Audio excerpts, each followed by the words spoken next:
Hello, everyone. My name is Stephanie Ho, and my presentation today is entitled Surrealism in ELA, Moving Towards Criticality. I'm going to start by situating myself and speaking a little bit about my personal, professional, and research interests. I'm a doctoral candidate in my third year in DICE at McGill and am pursuing a PhD in educational studies. However, I'm also an English language arts teacher and am practicing in a Montreal private school, and this will form my fifth year at this institution. So I evidently have a huge passion for English, and that has led to my professional pursuits and most recently my research pursuits. Before I dig into a specific conversation about my research, I wanted to pay close attention to the QEP's conceptualization of ELA. The QEP, which is the Quebec Education Program, notes that ELA involves preparing students to make intellectual and aesthetic judgments, raise questions, articulate their thoughts, and respect the ideas of others. So implied within this conceptualization are notions of criticality, creativity, ethics, collaboration, and engagement. However, I juxtaposed that theory to personal observations in my practice, and that juxtaposition has ultimately led to some of the big questions I've been asking. My observations include students approaching ELA with a single answer mentality and doing what Louise Rosenblatt deems to be efferent reading rather than aesthetic experience building. Efferent reading involves reading solely for information acquisition, whereas, as it's noted here, aesthetic reading involves meaning making and experience building. It should be noted that Louise Rosenblatt does not argue that one method is better than the other, but evidently there should be a mixture of information acquisition and meaning making rather than exclusively information acquisition in ELA. Ultimately, I've observed a lack of engagement and a lack of passion in my practice. So these observations have led me to explore creative solutions for ELA, and that led me to surrealism, which as a movement in philosophy involves critiquing societal and political structures that attempt to control the production and viewership of art. So these goals of the surrealist movement, the historic surrealist movement, mirror the goals of critical pedagogy for the educational domain. I'm therefore aiming to explore possible interlinkages between neoliberalism, which I will discuss later, surrealism, and critical pedagogy. My research question is therefore as follows: how or not could theories of neoliberalism, critical pedagogy, and surrealism, with their implied ethical stances, be placed in conversation to form a relevant pedagogical framework for contemplating ELA education and contesting the tenets of neoliberalism?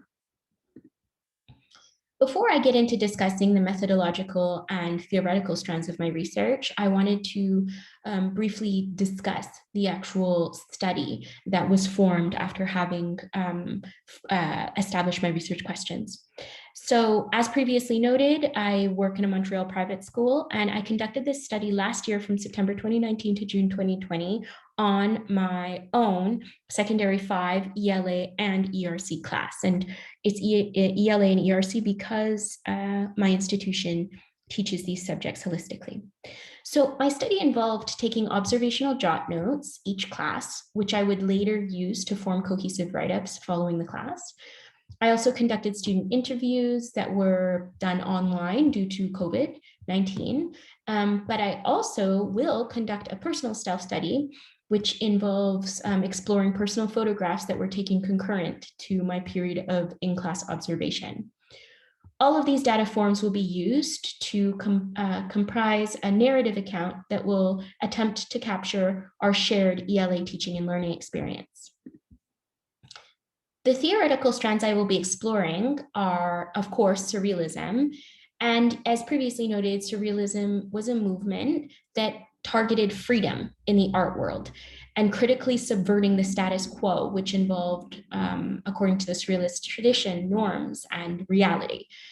The movement was led by André Breton in the 1920s in Paris and formed a collective as all artists of different backgrounds and different geographical spaces came together to convene and explore the power of the mind, because it was noted by the surrealists that the mind is one's greatest asset, as one's ability to think ultimately impacts one's ability to express oneself. And that is ultimately the sign of freedom or lack thereof. I will also be exploring neoliberalism. As previously noted, this is the presumed context, societal context, which is housing my ELA educational system. So I'd like to see if I could make some connections. Essentially, this system of individualized approaches to economic prosperity, with the notion that individuals can positively benefit when freed from restraints of societal collectivized control. This system, this individualized system, represents our status quo.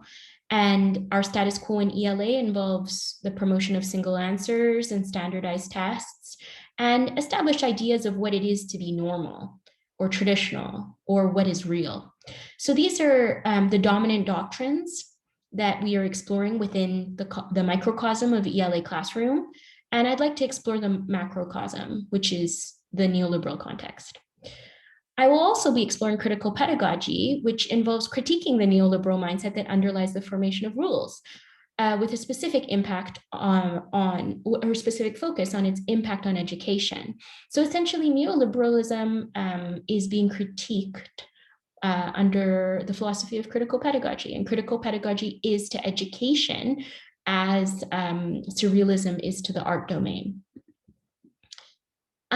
Therefore, my research is necessary, and I wanted to note that the utility of this research in that there currently exists minimal building blocks for criticality.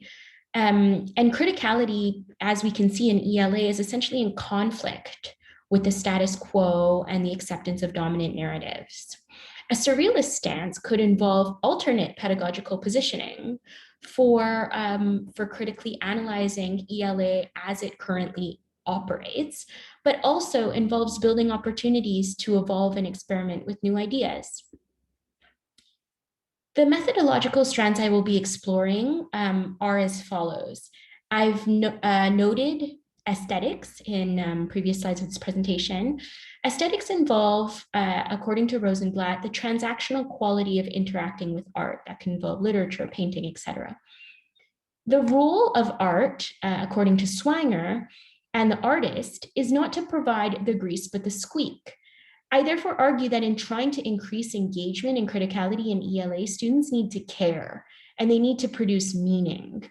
I feel like aesthetics is a great area to explore in order to increase that level of meaning making and personal engagement and relevance with textual materials and art. Narrative inquiry is another methodological strand I will be exploring. And this involves a reflective and reflexive activity of representing a phenomenon. And in this case, my phenomenon is my shared experience of ELA teaching and learning, but or otherwise known as the story of our ELA experience, that of myself and my students. I'll also be exploring self-study, as I have currently noted, and Mitchell and Weber note that self-study involves how a teacher's past experiences have a profound impact on the ways they approach their practices. So essentially, my personal self impacts my teacher's self, and it is worthy of exploration in discovering and compiling my ELA story. I argue that my research has some worthy contributions, academic and personal. So some of my academic contributions involve addressing the gaps that exist between the theory of the QEP and the practice of, in real time, English language arts teachers and students. This research also forms one of the first attempts at exploring surrealism within ELA education and allows for a new approach to criticality and creativity in education. My use of self-study and the exploration of personal photographs that have very little temporal distance from current modern analysis and the past, forms an advancement in the domain of self-study, which oftentimes deals with memories and photographs that were taken quite a while ago in the exploration of self.